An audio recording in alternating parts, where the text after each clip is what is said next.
So it is August 12 and I'm out attempting to photograph the PERSEID Meteor shower tonight. And it's also going to be the first time that I'll be using my new Sony 14mm f1.8 G Master lens. So I'm very excited about that.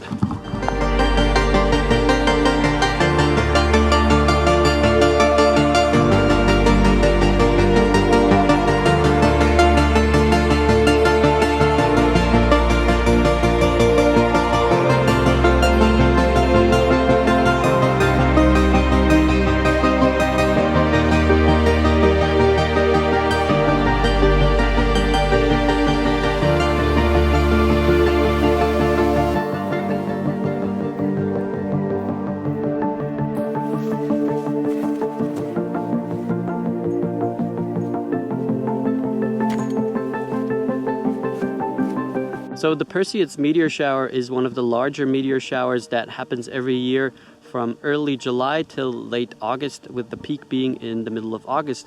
And this year, unfortunately, there's also a full moon illuminating the sky, as you can see right there behind me. So that'll make it a little bit more difficult to see the Perseids, but at the same time, I thought it might be interesting to have a moonlit foreground with hopefully some meteors in there. So I already have the camera set up here. I have this little barn here as my subject, and then mostly, the sky filling the frame, because that's obviously the most important.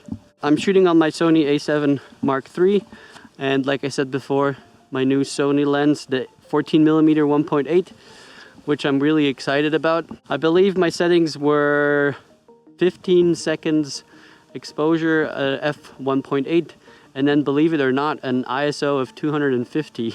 That's thanks to the moon there, and that's gonna create some really crispy clear images for sure, which is really nice. I don't have to do any foreground blending or anything like that, but you know, of course, let's see if we can also catch some meteors. Anyway, I'm running a time lapse because that makes it a lot easier to catch some meteors if there are any, so I don't have to worry about hitting the shutter button when I might see a meteor. So I can just sit back and relax, and the camera will take photos, and then later I can just go through all the images and hopefully some of them will have a meteor on there.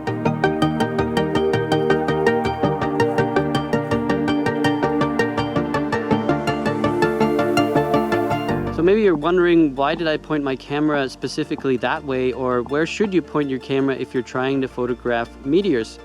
An important thing to know is that meteors are named after the constellation from which they appear to emanate. So the Perseids are named after the constellation Perseus, so that means it's a good idea to look into the direction of Perseus. Now the thing is, Perseus is not an easy constellation to find because it's not very bright. It's actually a lot easier to find Cassiopeia, which is kind of like a big W in the sky if you connect the dots, and then Perseus is pretty much just below Cassiopeia. Another option is to use the app photo pills. If you go to Planner and go to Map Settings, you can activate the map layer Meteor Showers. Here you can select the Perseids. When you go back to Planner, you can see the Perseids info on the map. And if you go into the AR mode, you can see where the radiant is in the sky. But it's also important to know that there actually are meteors all across the sky, so you don't necessarily have to be pointing towards that direction. It's just a good starting point.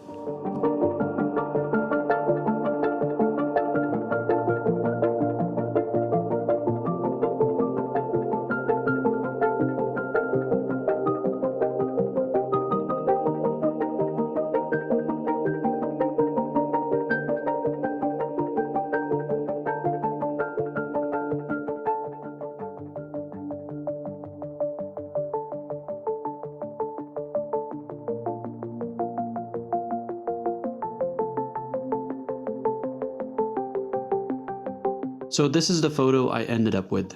It's a composite of 9 photos that captured a meteor, and it's certainly not the best result, but given the conditions I was glad to still end up with a meteor image.